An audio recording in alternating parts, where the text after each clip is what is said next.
Tichiri pama-alternative methods ekuedha nekusubtracta ma-fractions. But pane futi zvandoda kukuratidzai, saka ngatidzokorodzei number 2. Saka number 2 yedu yanga yakati iyo 5/6 minus 1/2. Saka 5/6 minus 1/2. Tati isusu zvatinoita manje ndezvekuti tiri kuda kutora our common denominator as the product of our denominators. Kureva kuti common denominator yedu tichaiwana 36 times 2 towana 12. But tiri panapa nda kukeuchidzai kuti the safest way of dealing with this kutsvaga the lowest common multiple kana kuti kutsvaga namba diki yekuti 6 na2 zvinopinda mairi zvisingasiye remainder, which in this case will be 6.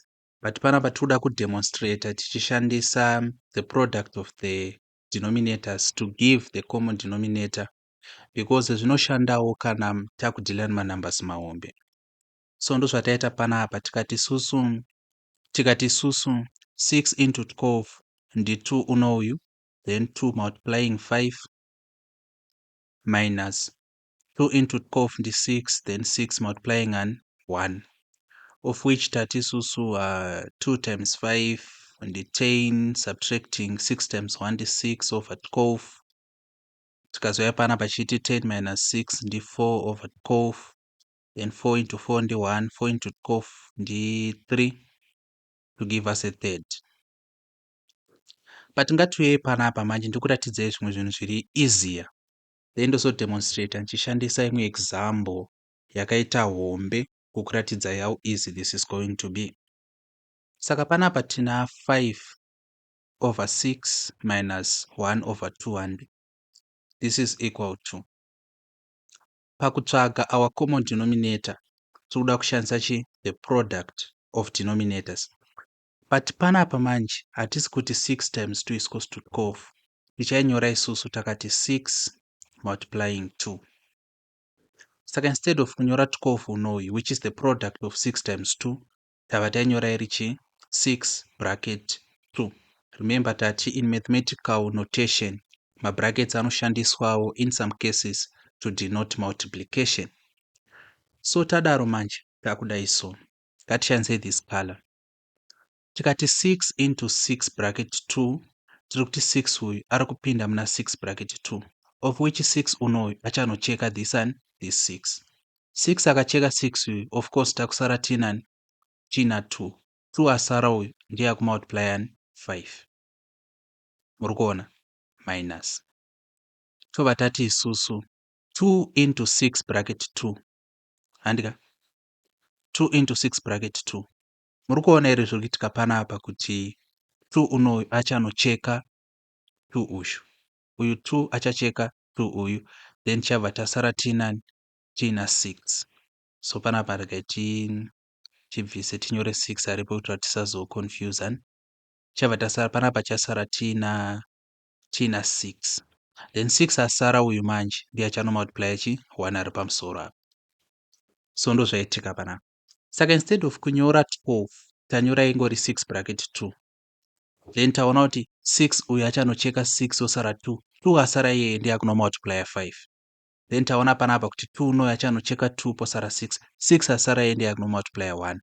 Then panapa of course tikaiweka ichauya ichinoti pan a third. But izvi zvinobatsira papi manje? Ngatidzokerei kune example yatamboita iyayo. Tati isusu 5/13 minus 2/11. Handiti?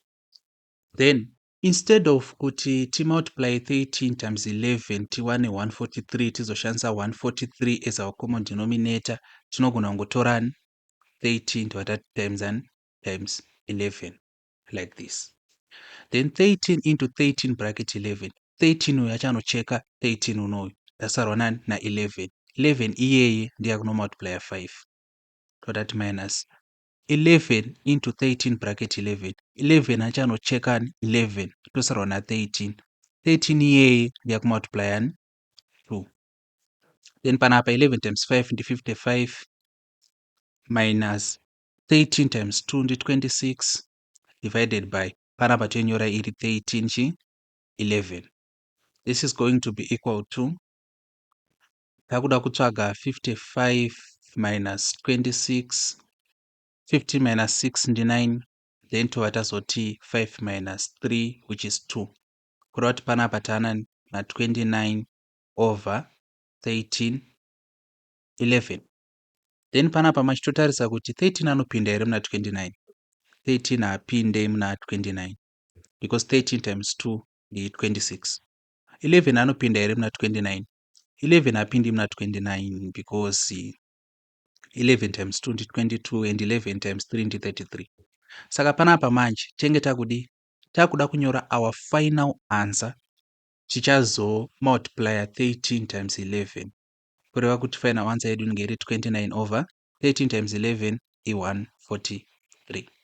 Alright, saka chii chataita panapa pataisa arrow iyi kuitira kuti zvifambe. So zvataita panapa ndezvekuti tati isusu 2 times 5 chain minus 6 times 1 6 over then 6 2 toyenyora yakadaro handi toya panapa tova tati chain minus 6 ndi 4 over 6 bracket 2 toyenyora yakadaro, then tova tati 6 anopinda here muna 4 hapindi asi 2 anopinda muna 4, then tocheka 2 into 2 ndeyani ndi 1, 2 into 4 ndeyani ndi 2, kureva kuti panapa chasara tinani 2 over 6 of which 2 into 2 ndi 1 and 2 into 6 ndi 3, saka chadzoka ku 130. So matrix aya aripo atiri kuita, I think ari kuita kuti maths dzinakidze, and I promise you kuti handifungi kuti pana amwe matrix andoziva anichadzidzisa pafractional addition and subtraction other than andatokupai, because vamwe vanoti musawanza mbambo pachitewe cheshindi, but that is a very offensive sentence because it is suggesting kuti munhu ari kuudzwa izvozvo ishindi. Okay, thank you for your attendance to this class.